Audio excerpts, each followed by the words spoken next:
YouTube. It's part 2 of the Dowel Jig video. I had a few people asking me how to do it. It's a Sears Craftsman, dowel sizes 3/16 quarter, 5/16, 3/8, 7/16 and 1/2 inch. Now I'm using the 5/16 hole because I went to a tool station and got some 8mm by 30mm dowels. And I did one out. Oh, there it is. Right, it just tight. If I bang that hard, that'll go in. So this is my face side. You know, that's the face side. It's lovely. Like bottom. It's like a baby's bottom. Yeah. What you have to remember is marking out properly. So you line that up properly, which I will need to adjust that slightly. Basically, that's the back to tighten it, to tighten the piece of the work, and this top screw will allow you to click that around to whatever dowel size you've got, or rod, whatever you're using, doweling rod and cutting back, whatever you're doing, whatever style you're doing, and basically you slide it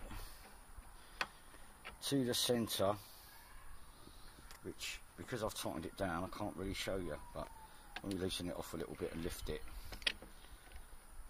Is it going to let me? Let me show you. Well, it's the centre. I'm just showing you for adjustment. So you tighten it up, you get that to the centre, right, which is approximately there, and you tighten this bottom one, and that won't going to move. You've got to ensure that's tight, because if that moves, then you get everything's going to throw everything. That is absolutely critical that you tighten that piece to stop that sliding. So I've got my transfer, my drill marks there, but it's these what are critical, because you have to transfer them to the other piece. Now my other piece, what I'm putting in, is slightly larger dimension because I want to sand it back. Is that it? Wrong piece. Here it is.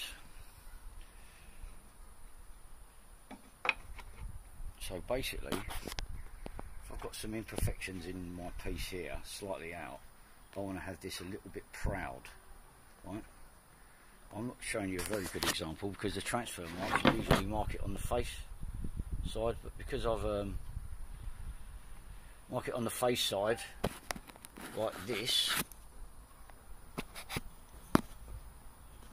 with a square,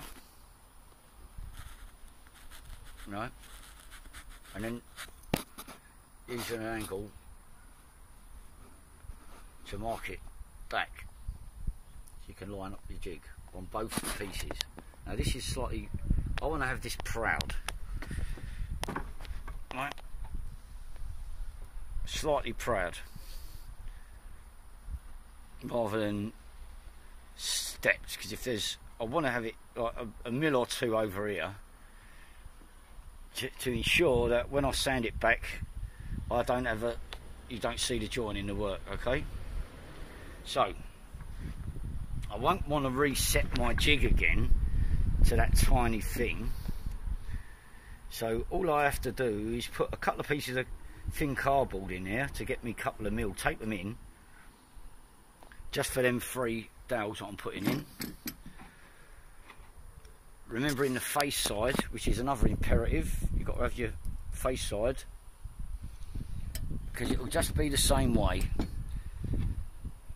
Right, let me show you this. So you're taking that out, right, obviously you're drilling in the bottom, and the face side, this, so you can read it, it's always on the face side, okay?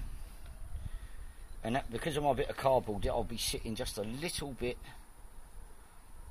back. Or am I doing it the other way around? Am I doing it wrong? Anyway, you get my point.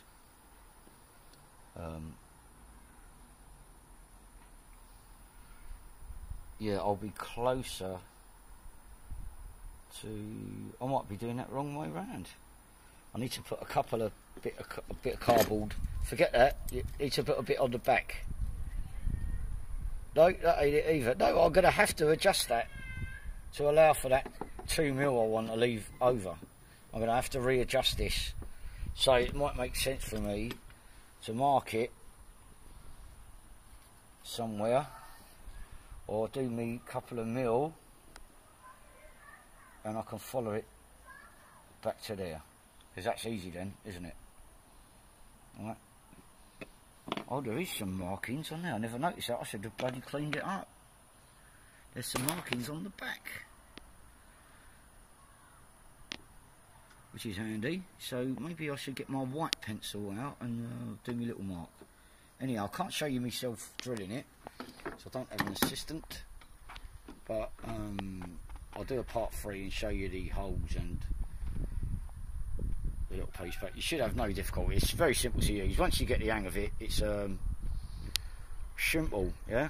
Okay. That's the nozzle signing out.